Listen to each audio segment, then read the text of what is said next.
oportunidade, ouvimos a tua santa e bendita palavra, ó Pai querido, e queremos te pedir agora, usa o teu servo, Senhor, coloca as palavras no lábio do teu servo, Senhor, e usa poderosamente o que nós precisamos aprender nesta noite, o que nós precisamos ser edificados, Pai querido, fala conosco através da tua palavra, Senhor, usando o teu servo, Senhor, e nos enche do teu Espírito Santo, cada um de nós, ó Pai, e que sejamos, ó Pai, alimentados pela tua palavra, é o que nós te pedimos em nome do Senhor Jesus Cristo.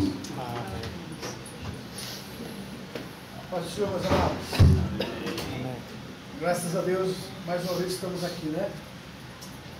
Nós estivemos fazendo um trabalho hoje ali em Daito, e havia 2 casais por discipulado, e nós gastamos um tempo maior pelo fato de ter algumas aulas atrasadas, e acabei faltando com os irmãos daqui, né? O Júlio, Maria, Tia, né? Desculpa, eu peço perdão para os irmãos pelo atraso, porque nós tivemos que viajar 50 quilômetros e o trânsito não ajudou muito, mas a gente depois do culto vai conversar, tá bom? Amém. Vou dar um cafezinho para você de graça. Amém. Vamos falar um pouco hoje sobre um assunto muito importante, que é vida eterna. Nós muitas vezes estamos trabalhando pela vida eterna. E o nosso trabalho muitas vezes se torna enfadonho, triste e até frustrante, porque nós percebemos muitas vezes que não estamos conseguindo o que achamos que devemos conquistar. Então nós vamos falar um pouco sobre isso hoje, a respeito da vida eterna. Amém? Então abra sua Bíblia em João capítulo 5.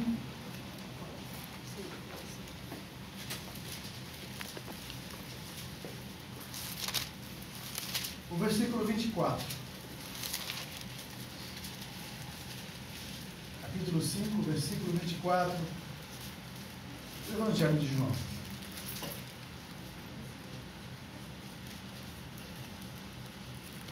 Diz assim a palavra do Senhor: em verdade eu vos digo, quem ouve a minha palavra e crê naquele que me enviou, tem a vida eterna, e não entra em juízo, mas passou da morte para a vida. Então, vou ler outra vez. Em verdade vos digo, quem ouve a minha palavra e crê naquele que me enviou, tem a vida eterna, não entra em juízo, mas passou da morte para a vida. Vamos entrar, amados. Louvado seja Deus. É interessante que falar de vida eterna é um pouco complicado, porque nós entendemos a vida eterna a partir do momento que nós estamos vivos e vamos viver. Muita gente está vivendo hoje, mas nem quer pensar que um dia vai morrer, né? A gente nem pensa nisso. Quando alguém fala da morte, é um assunto que a gente muitas vezes evita de falar, mas acho que uma das maiores certezas da vida é a morte. Então, todo homem, todas as pessoas procuram fazer de alguma forma para viver sempre mais. Então, se educam na alimentação, se educam em exercícios, se disciplinam no corpo, e sempre na tentativa de viver e viver mais. Já existe mitos sobre a fonte da juventude, as indústrias de produtos de beleza no mundo, elas ganham bilhões de dólares todo ano, criando novas formas e prometendo estender a vida ou renovar, inovar, remoçar as pessoas, a pele, a saúde. E isso porque a busca do homem é por vida, não por morte, ok? Nós queremos viver e queremos viver bem. De vez em quando eu não quero aceitar a minha idade. Eu penso, mas eu me lembro que quando eu era mais novo, eu não era bem assim. Eu queria voltar lá atrás. Eu queria, né? E a gente olha assim a igreja, a maioria é mais novo que a gente, né? Mais jovem, perninha bem esticada. A gente eu queria ser assim, eu era assim um dia. Então lembre-se, quando eu estou olhando daqui, eu lembro como eu era. E quando você olhar de lá para cá, lembra como você vai ser.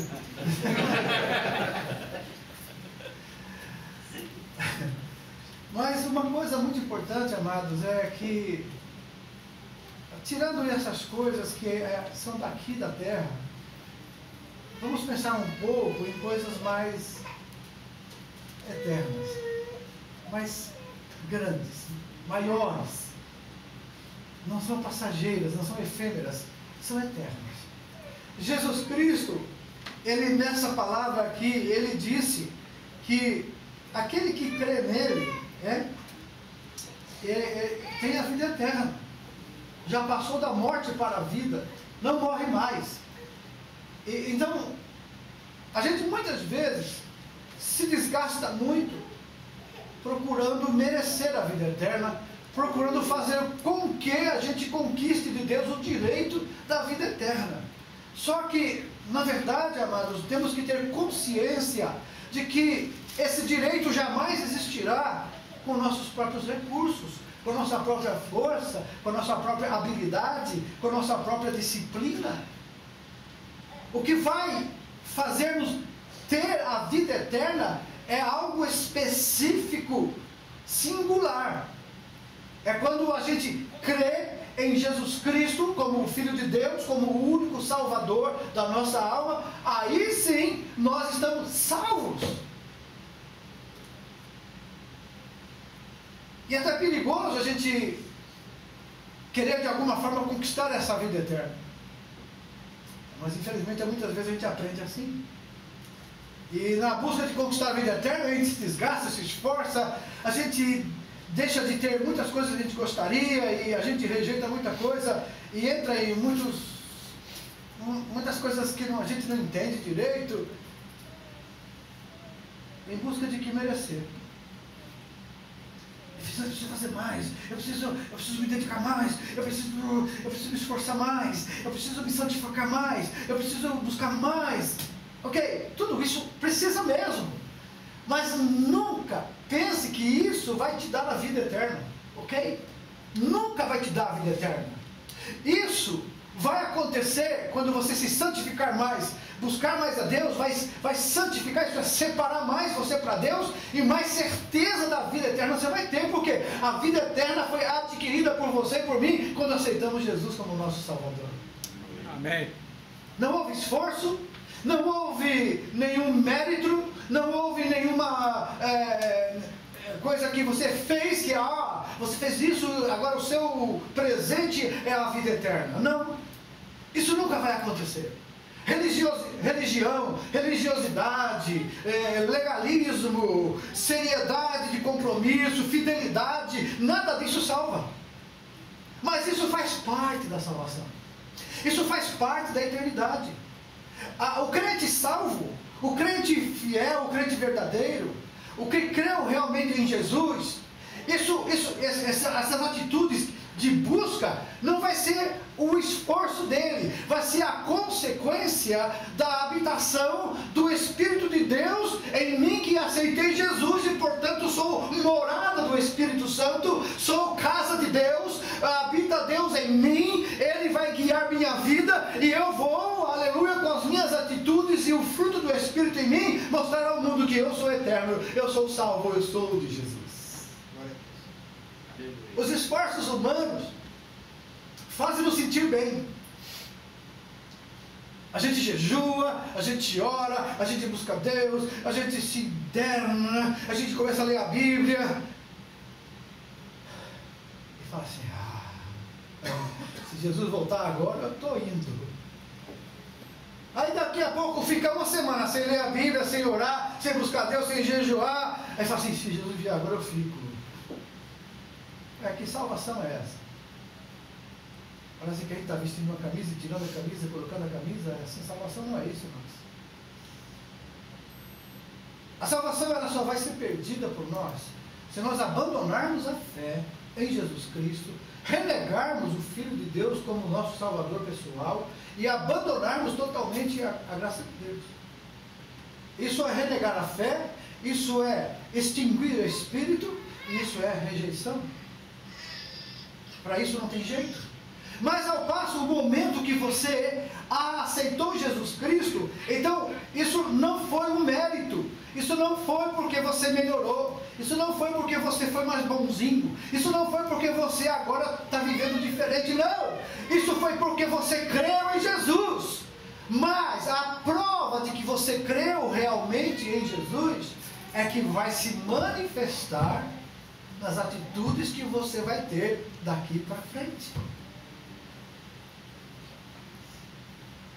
É por isso que muito crente fica: será que eu sou salvo? Eu não sei você, talvez você não, mas eu muitas vezes pensei isso: será que eu sou salvo mesmo? Será que eu faço parte dos escolhidos? Isso é uma tormenta, isso é algo que deixa a gente sem paz. E a gente vai procurar, com nossos próprios esforços, agradar a Deus de uma forma que a gente se sinta salvo. Salvação não é sentimento, salvação é fato do que crê. Não é sentimento. Eu não preciso sentir que eu sou salvo não porque eu merecia, porque eu sinto. Eu sou salvo porque eu criei em Jesus Cristo. Ele é meu Senhor, Ele é meu Salvador, e nada tira isso de mim. Aleluia! Glória a Deus! Aleluia. E essa certeza da salvação, amados, me faz livre. Essa é a verdadeira liberdade. Paulo, escrevendo aos Gálatas no capítulo 5, fala: irmãos, vocês foram libertos, mas cuidado, não use dessa liberdade para dar ocasião à carne. Porque muitas vezes nós somos libertos, mas ao mesmo tempo começamos a dar vazão à carne, vazão aos prazeres do mundo, e começamos a amar o mundo e o que no mundo há, e quando isso acontece, começamos a perder a comunhão com Deus. Os nossos próprios interesses começam a ser mais importantes para nós. O nosso próprio status diante da sociedade, diante do ministério, diante das pessoas, começa a ser mais importante do que o nosso relacionamento com Deus. Então a gente procura fazer um tipo, fazer um jeito, fazer uma forma que as pessoas vejam em nós que existe todo um estereotipo de alguém que realmente é, que realmente consegue, que realmente faz. E na verdade, amados, isso não quer dizer nada. A polícia, ela está cheia de ver gente inocente na cadeia. E todos que estão presos lá sempre são injustiçados. Esse governador que tinha o poder de dar liberdade aos presos, ele foi visitar uma penitenciária e ele começou a conversar com os presos. E cada um que ele entrevistava perguntava: por que você está aqui? Assim, sabe o que acontece? A minha infância foi muito pobre, eu fui muito judiado, eu sou vítima, eu sou bom, eu tenho desejo de fazer coisas certas, mas infelizmente, por causa da situação, por causa dos meus pais, por causa das pessoas, eu estou aqui. E ele ia um por um. Aí ele chegou em um dos presos e perguntou: por que você está aqui? Falei assim: senhor doutor, eu estou aqui porque eu mereço. Eu fiz muita coisa errada, sabe? Eu me arrependo de tudo, mas eu sei que eu mereço o castigo que eu estou recebendo. Eu vou para a cadeira elétrica, e eu sei que isso é merecido, sabe por quê? Porque eu fiz mal, sim. E eu sei que esse mal que eu fiz tem castigo. Eu mereço esse castigo, por isso que eu estou aqui. Se eu tivesse uma oportunidade antes e eu soubesse disso, talvez eu não faria, mas eu fui muito mal. Eu fiz muita coisa errada. Portanto, eu sou culpado. E a lei está certa de me punir. Eu estou preparado para morrer. Aí o governador saiu dali, chegou no chefe da prisão e falou: está vendo aquele preso ali? Ó? Tira ele daqui. Ele é muito ruim para estar no meio desse povo tão bonzinho que está aqui. Tira ele da só, liberta ele. Você entende, amados? O que Deus, Ele espera de mim, de você, não é que você prove para Ele que você é bonzinho. Não é que prove para Ele que foi as circunstâncias que te prejudicou. Não é que você diga para Deus que foi seu pai, sua mãe, que você foi judiado, que você foi abusado, que você foi violentado, que você sofreu muito de meio, para que Deus tenha misericórdia de você e veja que você é uma pessoa boazinha e que não é. Não, Deus apenas quer que você reconheça o que você errou, onde você errou e o que você merece. Porque Ele dá o perdão gratuitamente. Jesus morreu na cruz por nossos pecados. Jesus morreu na cruz para libertar você da escravidão que o pecado coloca você. E quando você vai a Jesus, está escrito claramente na Bíblia: pela graça sois salvos. É por meio da fé. Não vem de você. Então, o que eu posso apresentar para merecer algo de Deus? O que eu posso apresentar para Deus de tão bom que eu mereça a salvação? Aqueles presos, todos eles falaram para o governador: eu sou bom, a sociedade é que é ruim, os meus pais foram ruins comigo, a minha mãe, o meu pai, os meus irmãos, a escola e tudo mais me judiou, a vida me maltratou, e eu então acabei entrando pela vida do crime, não porque eu queria, mas fui obrigado. Então aqueles mereciam continuar lá, porque ainda não tinham reconhecido que a culpa não é de ninguém, a culpa é nossa.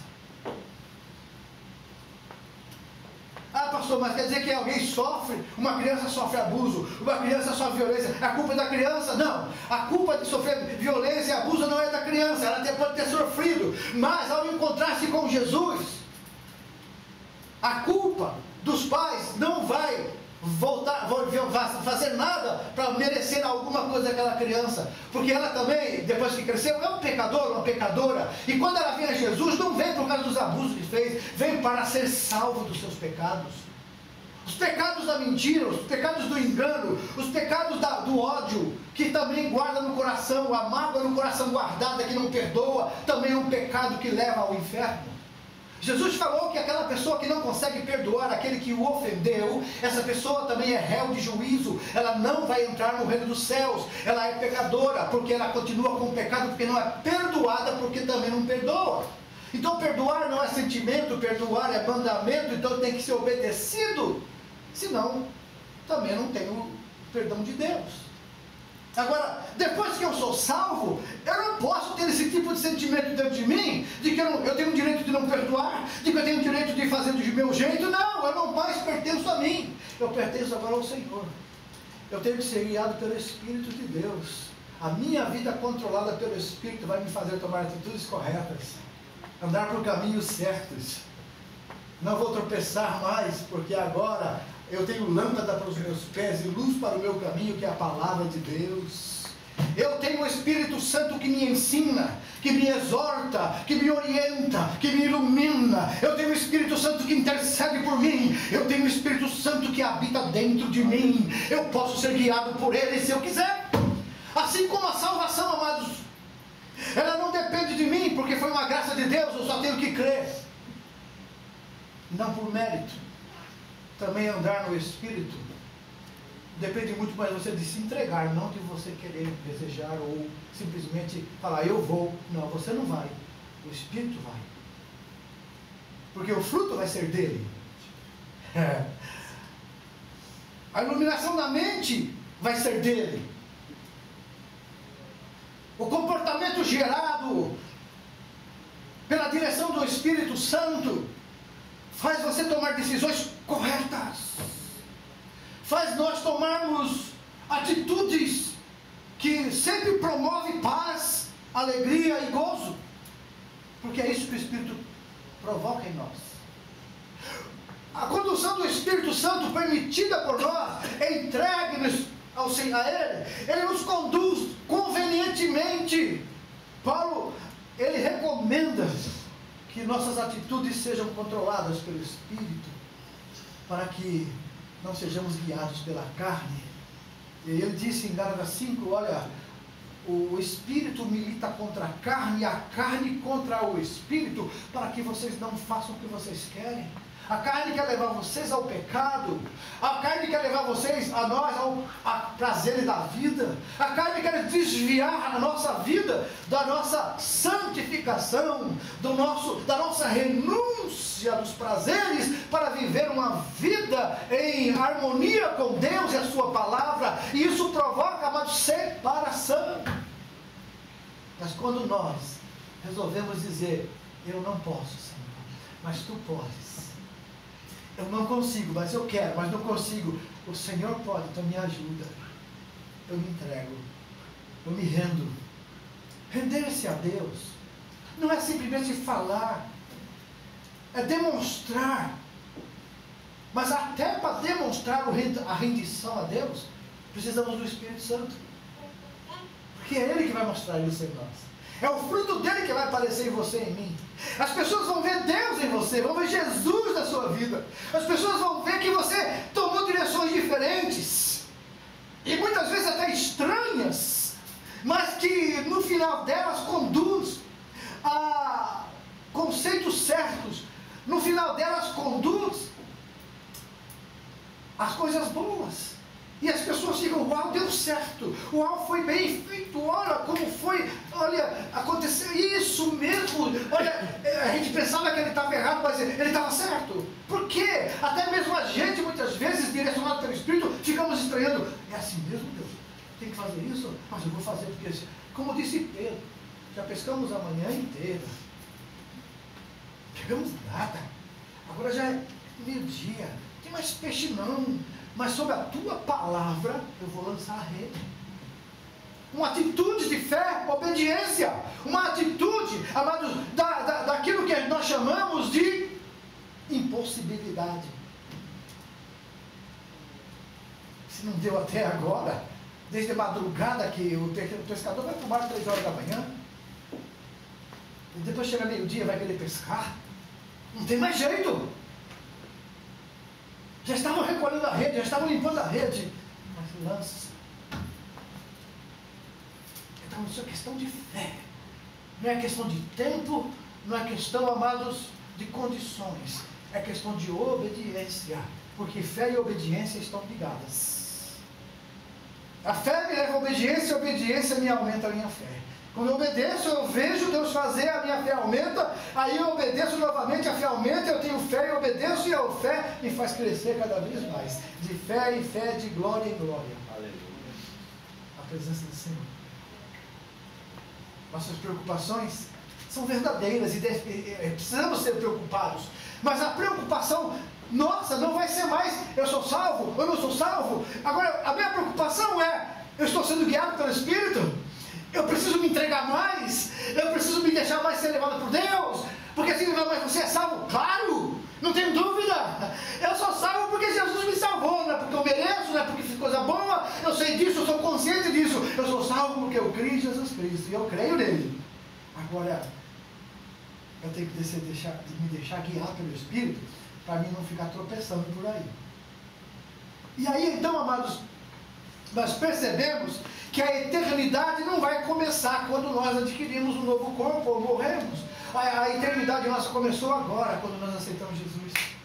E a gente está perdendo tempo, correndo tempo cronológico, enquanto o nosso tempo agora é eterno. É kairos. Não mais vivo eu, mas Cristo vive em mim. E se Cristo vive em mim, a eternidade está em mim. Amém? Amém. Se nós vivemos, amados, aleluia. Interessante que um pregador inflamado um dia numa igreja perguntou, ele falou do inferno, das condições do inferno, do fogo do inferno, do bicho que nunca morre, o fogo que nunca apaga, e que irão para todos aqueles pecadores que não se arrependeram de seus pecados. E depois ele começa a falar do céu, ruas de ouro, mansões celestiais, lugares angelicais, cânticos, louvores a Deus. E ele começou a falar e perguntou: quantos de vocês querem ir para o céu? A igreja toda levanta a mão, mas um garotinho não levantou a mão. Ele perguntou: ué, mas só você não quer ir para o céu? Eu falei: claro que eu quero, só pensei que vocês estavam querendo ir hoje mesmo. Não é verdade? Não quero. Ele não sabia que a eternidade estava ali. Ele falou assim: não, é hoje que a gente vai para o céu, mas falta alguém aqui. Muitas pessoas estão pensando, mas que a eternidade é uma coisa que pode ser entendida. Não é uma coisa que pode ser entendida. A eternidade é uma coisa que tem que ser crida. Que tem que ser vivida na paz do Senhor. E é interessante que, quando Jesus falou sobre a salvação, amados, ele falou, é como se nós ganhássemos uma viagem de férias. E essa viagem foi já reservada com antecedência e nós estamos aguardando a passagem e a partida no dia do voo, e que isso acontecerá só no futuro próximo.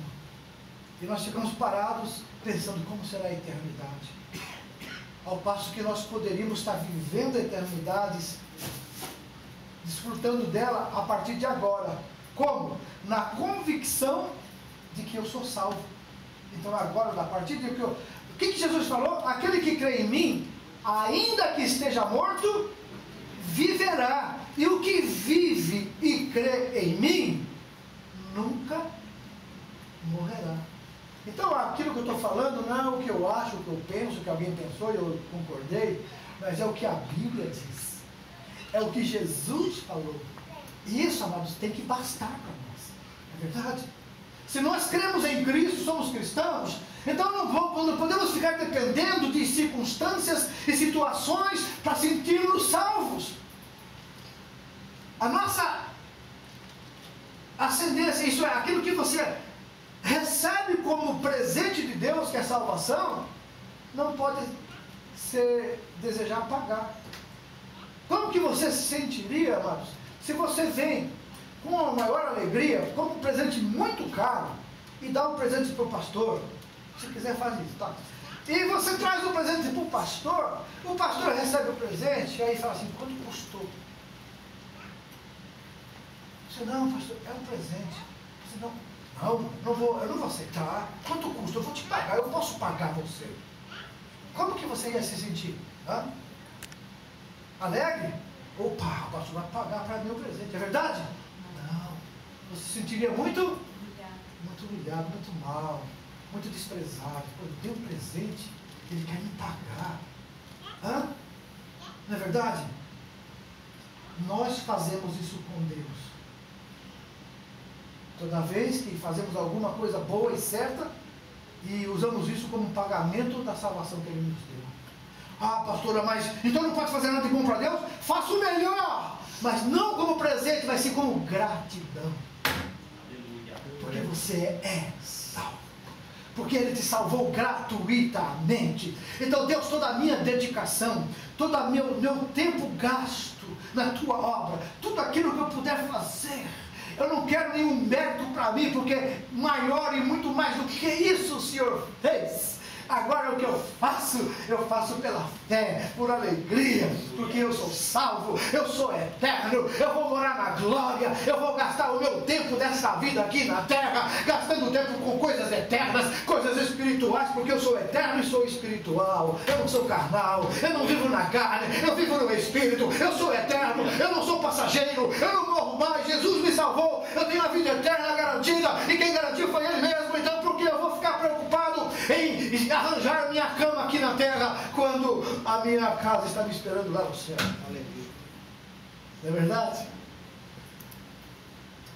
É por isso que o apóstolo Paulo sempre dizia assim, sabe uma coisa, gente? Eu não vivo mais, não, eu morri. Eu estou crucificado com Cristo. Não mais vivo eu, Cristo vive em mim. Sabe, essa vida aqui agora eu vou viver na carne, eu vou viver na fé do Filho de Deus. Eu quero, aleluia, usufruir a cada dia dessa eternidade que eu tenho. Eu ganhei de graça, foi uma coisa muito cara, mas eu ganhei de graça, eu não paguei nada por isso. Apenas pela graça eu fui salvo, eu tive fé, e por essa fé que eu tive, acreditei em Jesus Cristo, Ele me salvou, agora eu sou salvo, eu sou eterno, e por isso eu quero agradecer esse Deus a cada dia, pela salvação que Ele me deu. Aleluia. Essa é a atitude correta. Nunca tente pagar a Deus, você ofende o Senhor.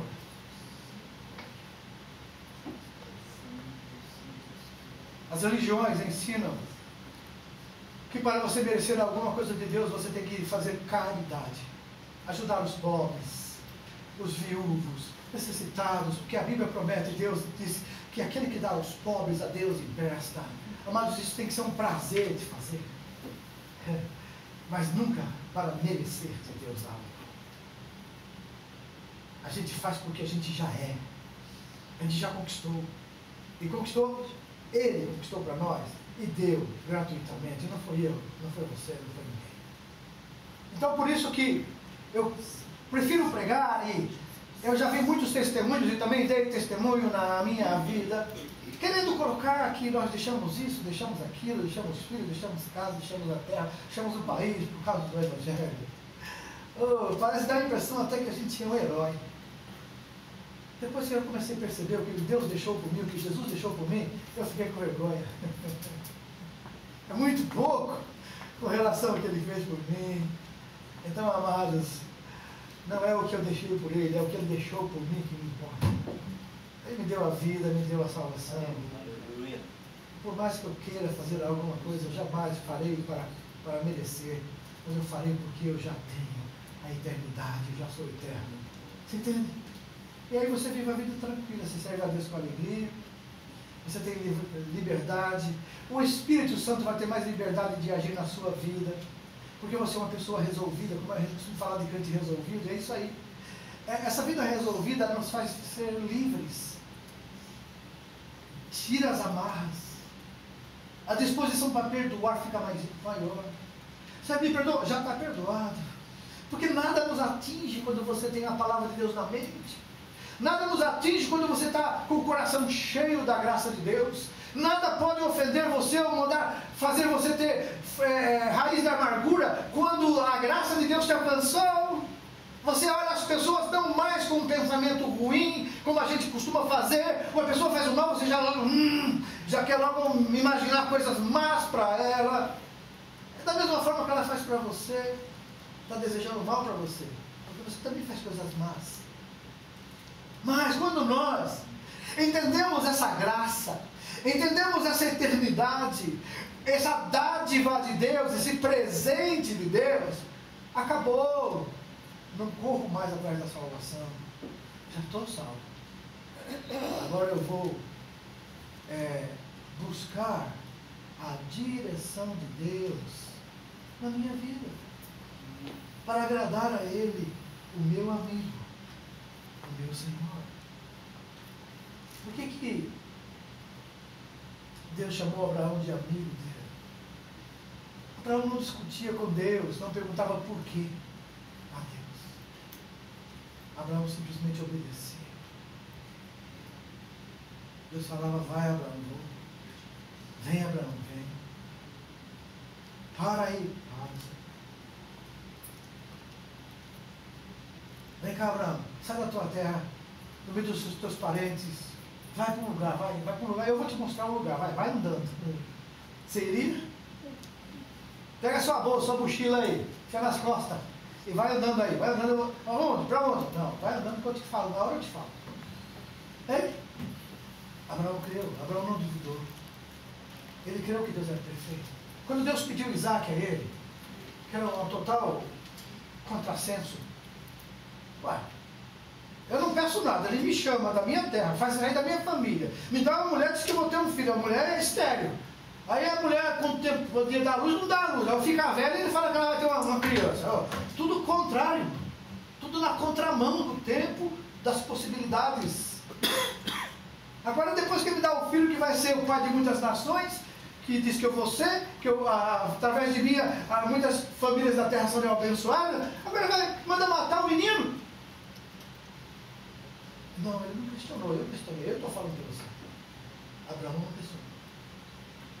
Mas sabe o que a Bíblia diz? Lá, Abraão creu que mesmo que Isaac morresse, Deus iria ressuscitar. Aleluia. Por isso, ele sabia, Deus quer ver a minha obediência. Deus quer ver se eu estou disposto a obedecer. E a partir do momento que eu começo a questionar, é sinal que eu não estou querendo obedecer. Mas por quê? Por quê? Por que eu tenho que fazer isso? Por quê, pastor? Por quê? A partir desse momento já existe uma tendência de rebelião dentro do meu coração. Se eu confio, como Abraão confiou, que Deus é perfeito, por que eu vou questionar a Deus? Se eu confio que alguém está acima de mim, guiado por Deus, pelo Espírito, por que eu vou questionar? Se Ele não me mandar pecar, se Ele não me mandar roubar, mentir, me prostituir, então por que eu estou perguntando por quê? Por quê? Então isso é um sinal que já existe dentro de mim uma rebelião. E tomar cuidado, se eu não tomar cuidado, isso vai se transformar numa rebeldia maior. E eu vou ser um rebelde, rejeitado por Deus. Então isso porque nós somos eternos, mas o inimigo, ele quer tirar o nosso galardão e quer tirar a nossa coroa. Guarda bem o que tens, para que ninguém tome a tua coroa. Então, a partir do momento que eu entendo isso, amados, e a gente vê, você vê e eu vejo, e talvez aconteça comigo ou com você, que nós depositamos a nossa fé em Jesus Cristo como nosso Salvador, e nós pensamos que ainda a coisa está longe para receber. E por isso que muita gente desanima no meio do caminho. Estou cansado de esperar. E se Deus não abençoa a nossa vida, não é tudo como a gente quer, a prosperidade, a gente fala, Deus não está comigo. Amados, os grandes homens de Deus se esconderam em cavernas, viveram em desertos, e dependeram de viúvas para viver e comer. E nem por isso Deus deixou de estar com eles. Se você crê que Deus é perfeito, nunca duvide do que Deus permite na sua vida, creia somente. Agora, se você está fazendo coisa errada e acontecendo alguma coisa, então não coloque a culpa em Deus, não quero dizer que Deus está apenas te provando, não. Deus está castigando você. Agora, se você está fazendo tudo certinho e está acontecendo coisas que você não quer, então diga, Deus está me provando, louvado seja o nome do Senhor.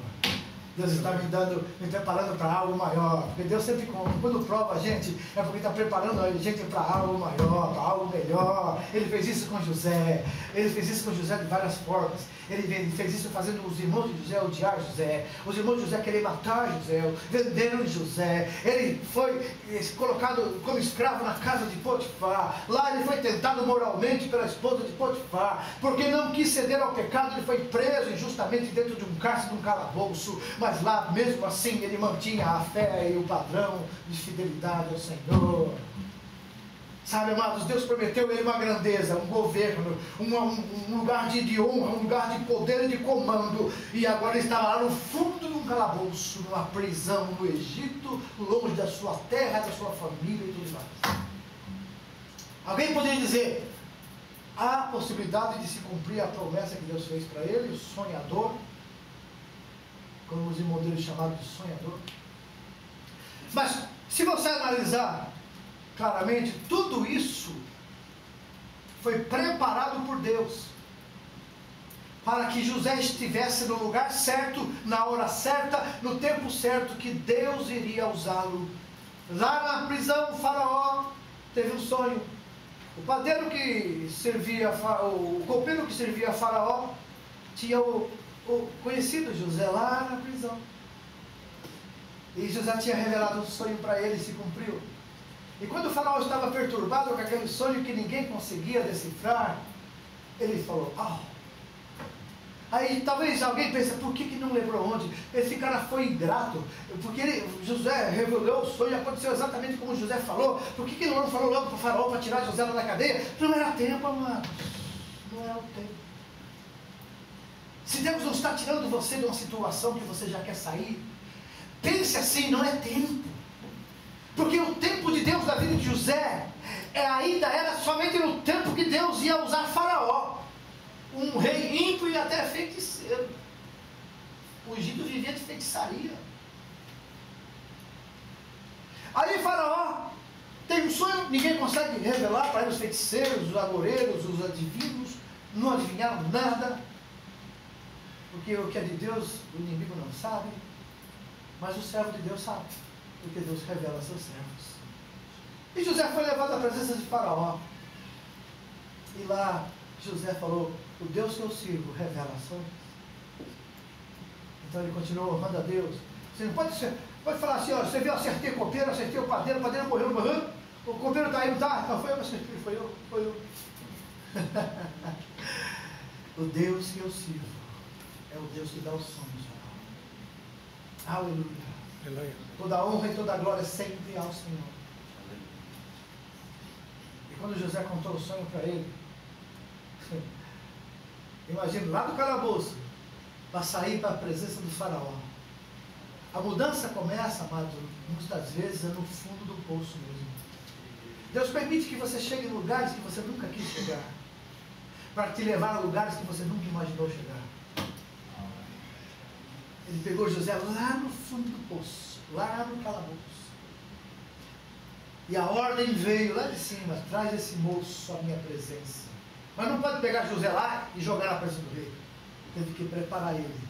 A partir do momento que Deus dá a ordem para tirar você lá do fundo do poço, Ele começa a te vestir, começa a te banhar, começa a te tratar. Você começa a ficar feliz, alegre e regozijado. A sua glória começa a chegar. O tempo de glória, o tempo de regozijo, o tempo de alegria começa a chegar. Porque para você estar na presença do faraó não podia chegar de qualquer jeito. As melhores roupas, as melhores calçados, os melhores perfumes. Agora José chega na presença do faraó. E ao contar o sonho, ao revelar o que Deus deu a ele, o faraó disse: que moço, que bom. Ele falou assim: ó, faraó, faça o seguinte, nesses 7 anos de fartura, ajunte cidades celeiros, guarde o alimento, sabe por quê? Quando vier os 7 anos de fome, o faraó vai enriquecer, toda a terra do Egito vai ser sua, porque você vai trocar o alimento em troco de terras, em troco de bens. O faraó falou: uau! E aí ele falou assim: ache um homem no seu reino, faraó, alguém que seja sábio para fazer isso. Aí o faraó olhou para os seus sábios e falou assim: quem nós acharíamos mais sábio do que sobre este jovem que repousa sobre o Espírito de Deus, sabedoria de Deus? Pegou o anel dele e disse a José: está aqui, José, esse é meu anel.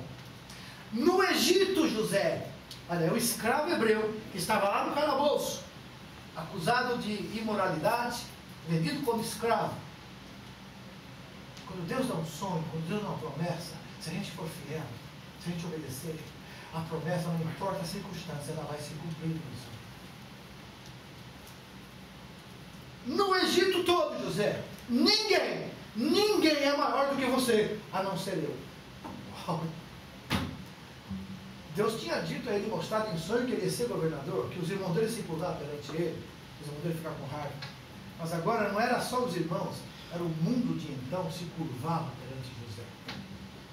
E ele fez conforme foi falado, com a sabedoria que Deus deu a ele, e foi um grande governador do Egito. O seu nome está marcado. Eu estive no Egito e os hieroglifos nas pedras falam de José. Ficou marcado na história universal, na história do Egito, um servo de Deus, escravo hebreu, mas que confiou no Senhor, tinha certeza de que Deus era com ele. Então Deus fez transformar tudo aquilo que era de tentativa de fazer maldade em coisas boas e grandes. E é interessante, amados, que isso dá um exemplo para nós de confiança. Se eu sou de Deus, se eu creio em Jesus, se eu sou eterno, se eu sou salvo em Jesus, o que pode me afastar dele? O que pode me distanciar da igreja do Senhor? O que pode me distanciar das coisas de Deus? Enfermidade, doença, morte? Ué, a morte é um aio, a morte vai ser aquele que vai me jogar nos braços do Senhor de uma vez? Quando a gente começa a entender essas coisas, amados, é até perigoso. Uma vez eu comecei a estudar sobre a morte do crente, e eu falei: vou parar, senão eu vou querer morrer já. A gente começa a desejar a morte, porque está na presença do Senhor, como a Bíblia relata, amados, é tão maravilhoso que isso mesmo, isso aqui é vida. Morte física, isso é apenas uma passagem.